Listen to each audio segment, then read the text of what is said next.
Ready.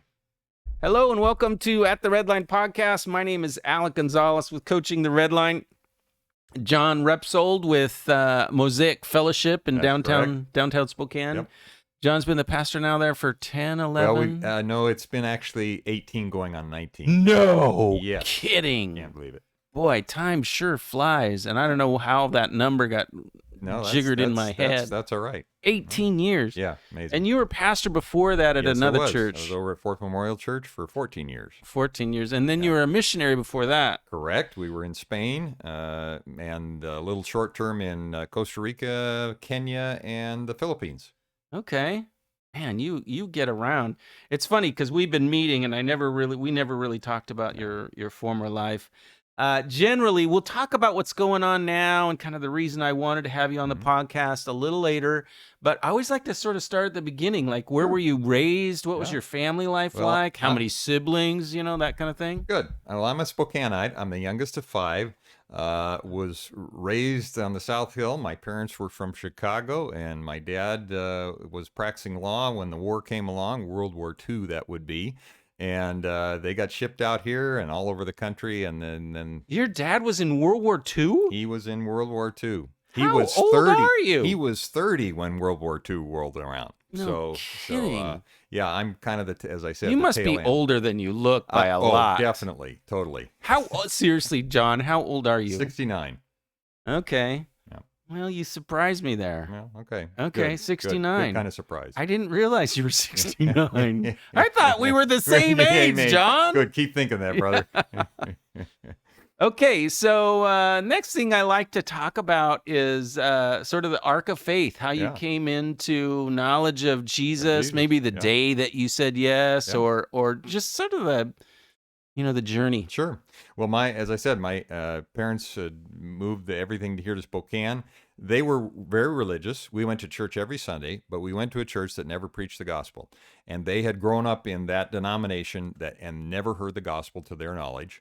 So anyway, church splits. Good things can happen. A large church split downtown. They ended up with the new church. They knew what they didn't like about the old one. They had no idea what they were supposed to do, and they were in charge of 100+ kids in Sunday school the first Sunday. So we went on a spiritual journey of, well, what are we supposed to teach kids in this community? And ended up down at Westmont College in a 1-week conference there in Santa Barbara. Heard the gospel. 5 of the 7 members of my family met the Lord that week. Started off, my mother had met the Lord 3 months earlier in a women's Bible study, and that started a transformational journey in our family that I got to see the power of Christ change a whole family from the inside out, and it's just been a ride since then. I don't know if you noticed my jaw sort of drop while you were telling that story. That is amazing. Yeah. God was so gracious to our family. That's just almost as shocking as revival coming to a city. Well, it was definitely a revival to a family. That's so cool. Thank you for sharing that. Sure. Okay, so the other question I ask generally is, I'm a coach and I love and do spiritual direction, love to work with pastors. And I always pretty much ask people to talk about someone in their life that had that sort of space of mentor. Not everybody's had a coach, not everybody's, experienced a spiritual director, but most of us have had people in our lives who noticed us, who paid attention, who were like, yeah, let's get together. I see something in you. And I can't imagine someone didn't see something in you, 30 years Besides ago, or problem. 40 years ago. Yeah, whatever. Yeah. So I would say I can see different mentors throughout the time, and maybe even early on that lingo was not being used when I was a kid. That's right. That was a long time ago. It was such a long time ago. So, but it started here in Spokane, and actually the church that I eventually then pastored later on, Fourth Memorial Church, and it started with a pastor here who probably raised up more next generation pastors in his day than about anybody else, Ed Underhill. And he would see things in young people and say, hey, why don't you try this? And so we cut my teeth on ministry in high school and college and whatnot there. and then of course other pastors throughout the time in Portland, Oregon, and then here in Spokane again. Even when I entered the pastorate really for the first time after doing missions work, we were church planting overseas, but it was, it's different to pastor a church here in the U.S. So when I came back here, guys like Joe Whitwer and Woody Garvin, a Presbyterian guy, and they kind of came around me, and Nice. I got to ask them questions I needed answered about that point, and they were all very significant on Oh, that. that's great. That's great. The other question I ask routinely is about hardship and trouble and how it's shaped us. Almost everybody that comes on the podcast has except the young ones. It's so Yeah, funny. it Every just once in a takes while, I have a time. 22-year-old and is like, yeah, nothing really Nothing bad's happened yet. Yeah. But how it shaped you, how maybe you wouldn't even changed it. It was hardship, it was trauma, it was trouble, but you can see that it's created something Yeah. in you of great, and lasting value. Depth I and mean, I'm thinking about right. James, right? Yeah. So I must admit I had a pretty privileged upbringing. My dad was an attorney here in town, so we lived on the South Hill. Life was pretty easy, and I would say the first real crisis in my life, besides a faith crisis in college that drove me in the right direction, actually to get the answers, was the first term in overseas missions. What happened was, up to that point, I had, had multiple minor successes, and when I went overseas, language was a real problem, language acquisition for me, and that absolutely knocked out from under me. The place the Lord took us was Spain, which was called the graveyard of missions at that point, just because it was so slow. And so my addiction to ministry and to success needed to be rooted out.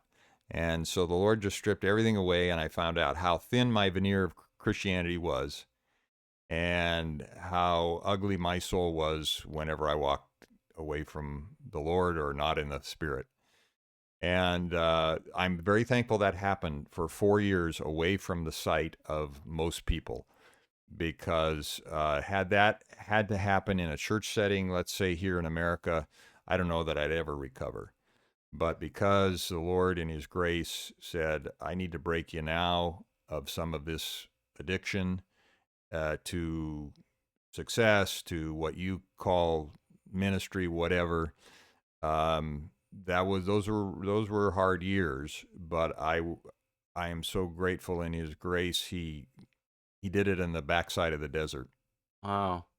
Oh. One of the podcast endeavors that I have is called the Rural Pastors Podcast.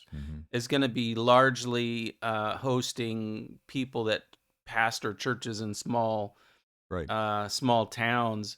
And I just think that what you're talking about is something that I experienced also, pastoring a very small church and feeling like maybe what God was doing was not, not what you had in mind right, not what initially. I had in mind, but not really what I was even thinking, Yeah. right? Like God was doing something in me. And we still did great work. I mean, and it's just like you would say, hey, we did great. Lives. Yeah. But I'm wondering if you could just take a minute and speak to those who might be, paying attention, who are in small places, who are in small venues, who are in small works, and they're feeling, man, oh man, because is this worth it? Yeah. And I kind of was raised in Life Center, right? That church never stopped growing. Never. As long as I was involved, they just up and to the right, man, and that's what ministry looks like. And I remember it was a 2x4 to the head to realize that ministry wasn't always successful. No, you're right on there. Ministry is not always successful according to our measurement. That is usually the visible stuff. But ministry can always be successful according to the hidden and the unseen. And it's one thing to say, yeah, faithfulness is what matters to God. Yeah, and we have our list over here of what we think is really in our soul. Oh, this is real success. rather than character development, rather than growing in Christ, rather than being Christ in a community, no matter what you see as the results. The hardest pastorate job in the world, hands down, is the single single pastor, where he's responsible for everything. And I've worked in both those settings, and I can tell you that's the hardest one. Yeah. I prefer multiple staff kinds of situations because you don't have to operate out of your weaknesses all the time. You can get somebody else who's strong there to do that. But if our measure of success is what I see produced in ministry, most of us will never be satisfied.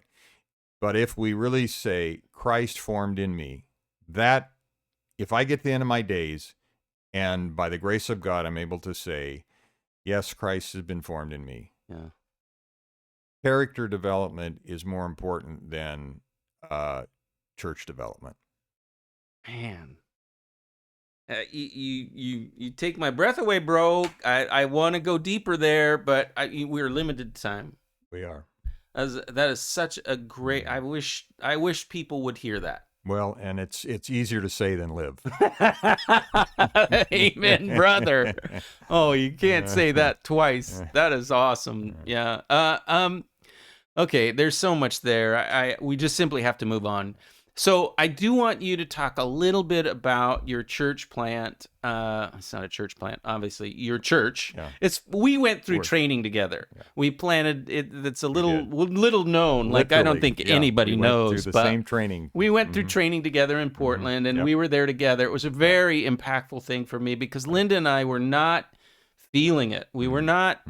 We felt like God had given us a clear vision, but we just didn't know what was going on until someone said, Alec, we're with you, but you were there. So our relationship and friendship has developed, really did. 18 years ago. Is that what you said? At least, yeah. Golly, 19 it just or 20 now. It doesn't seem possible.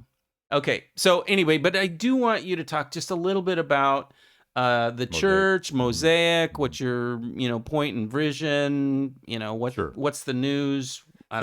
So Joe and Life Center came and said, what do you want to do next after I'd resigned from the previous position? And I said, I want to stay in Spokane, and I really want a church plant because we've done that before. And it is different starting a new organization, a new church, than it is rebuilding or maintaining an existing entity. Different problems, different challenges. I wanted the new church challenge again. So he said, well, where do you want to do it? I said, I don't know.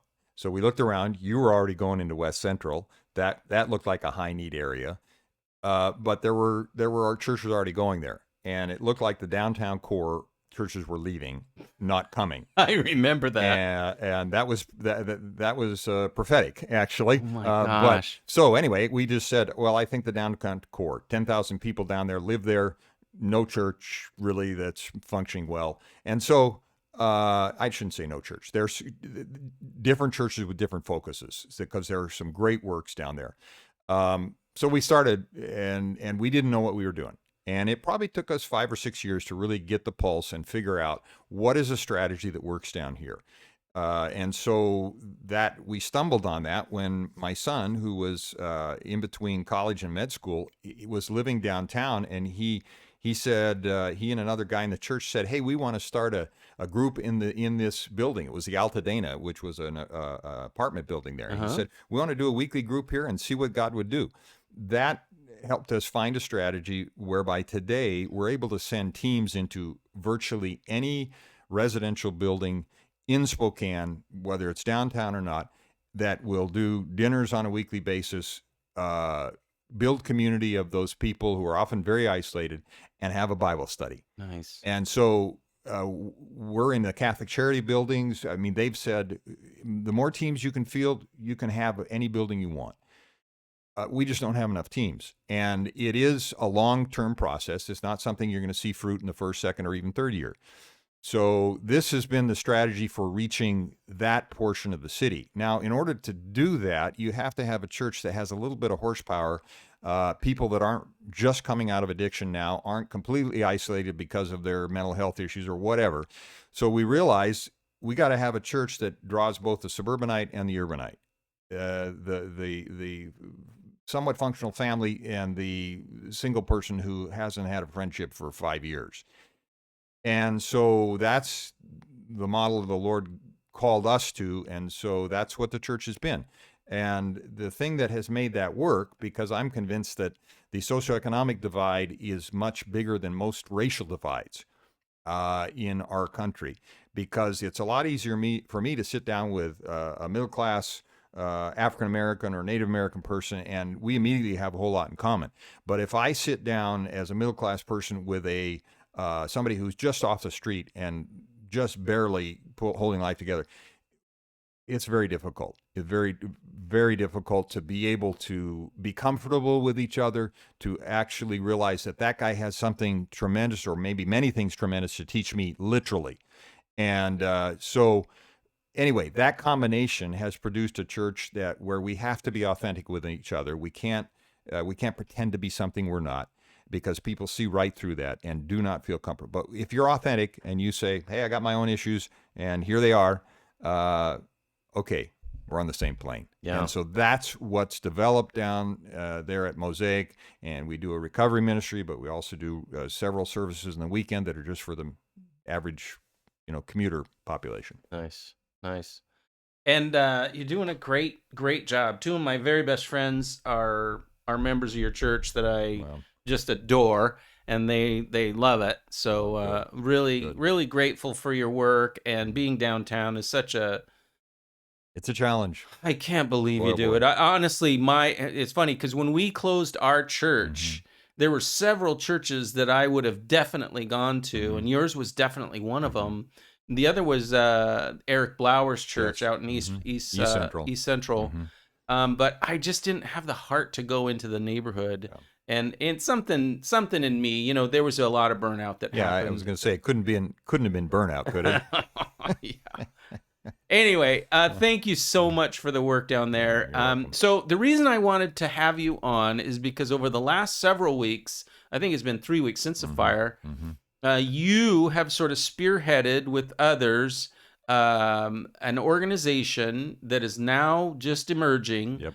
And I wanted you on to talk about it so that we could create a little content, put it out there on Facebook and Twitter and YouTube, my YouTube pages, and see if we couldn't generate a little bit of movement, both from Christians in general, but specifically for pastors. Like I really want to reach pastors who would then reach their church, who would then join the organization.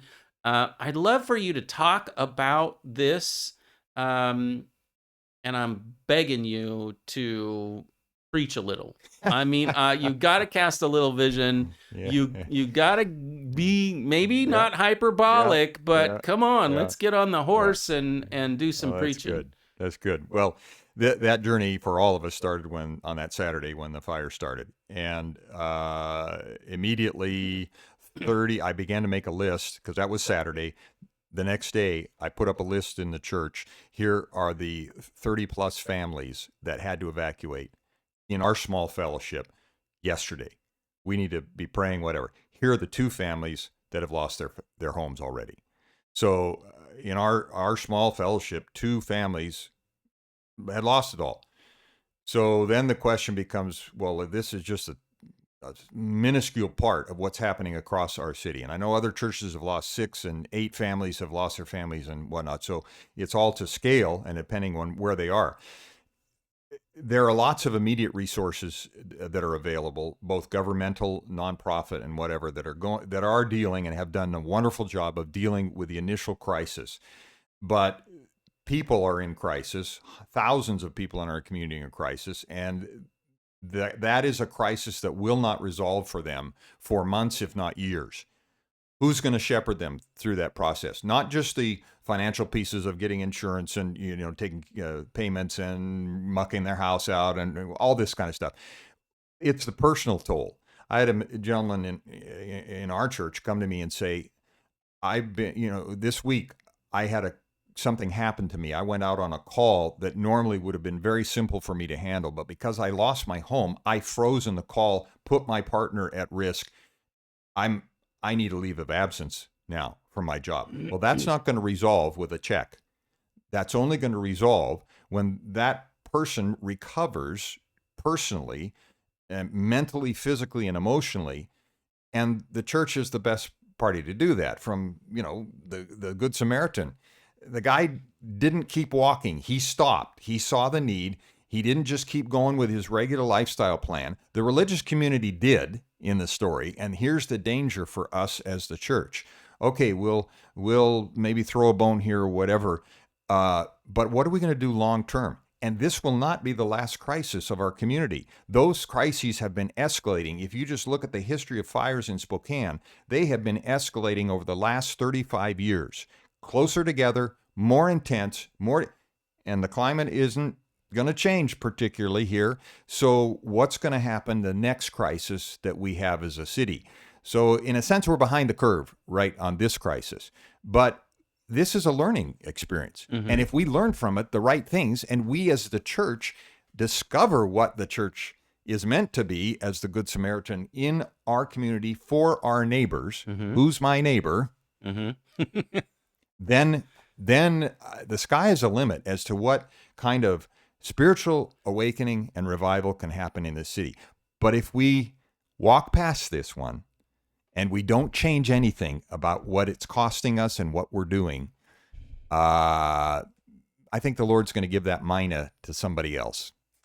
So I'll keep asking questions to keep drawing out. One of the things I want to draw out from you is the hilarity of the ask.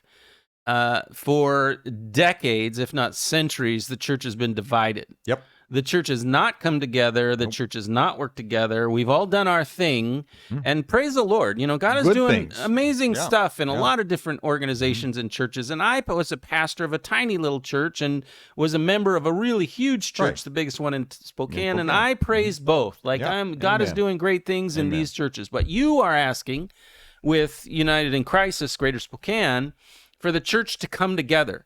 The church to come together in a way that it never has in Spokane, in the history of Spokane. Yeah. And in many of our knowing, has never come together. Correct. Now, you have stories that you're about to tell us that the church has come together and has made a difference.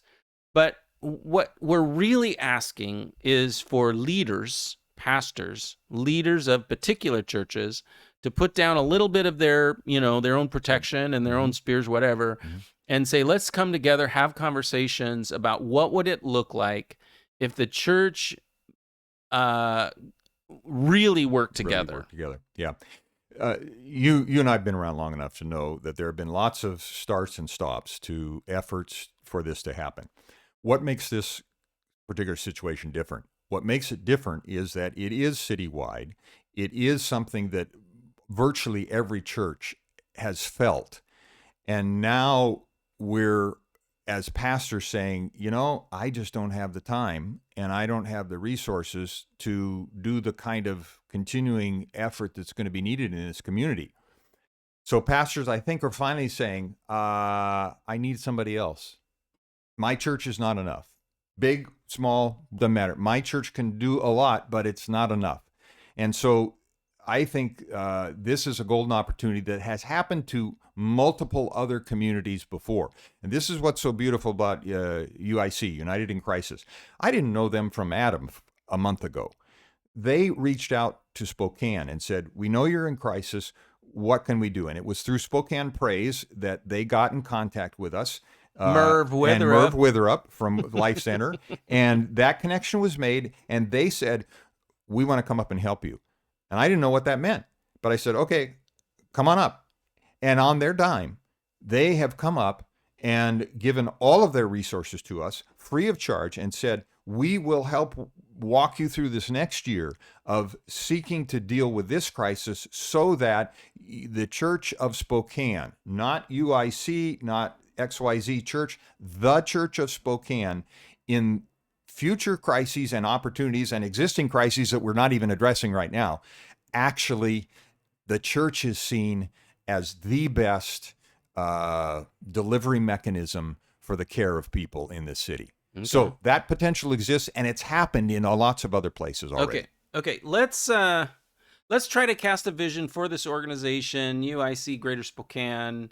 We're really out of time, Sure. but I want you to cast the vision for what it will be, and then I want you to make a quick ask. Okay, so what it will be is probably 100 to 150 churches ongoing who will say, we will train our people.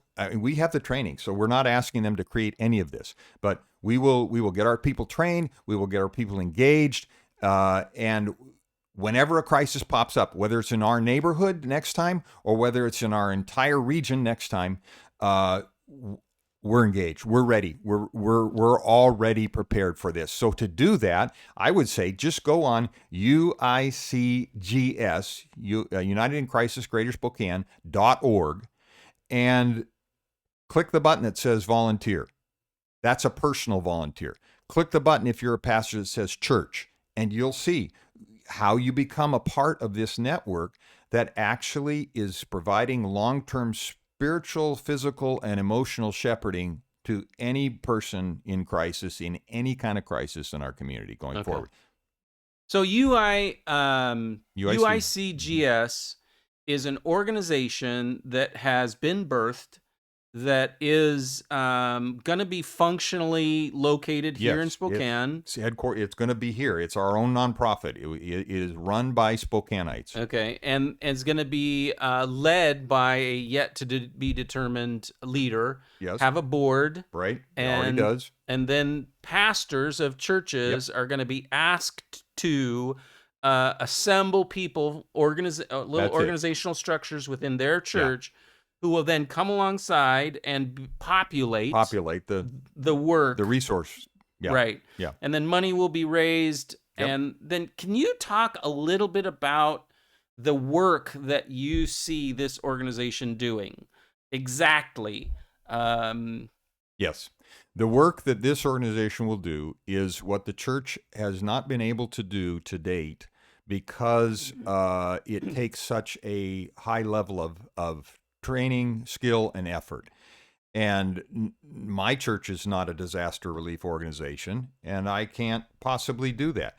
But all of this that they have brought to the table and said, it's yours, now all of a sudden gives us that capacity as the church.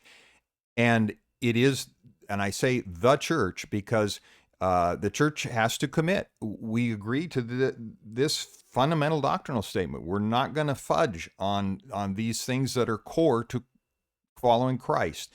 So not every church is going to buy into that.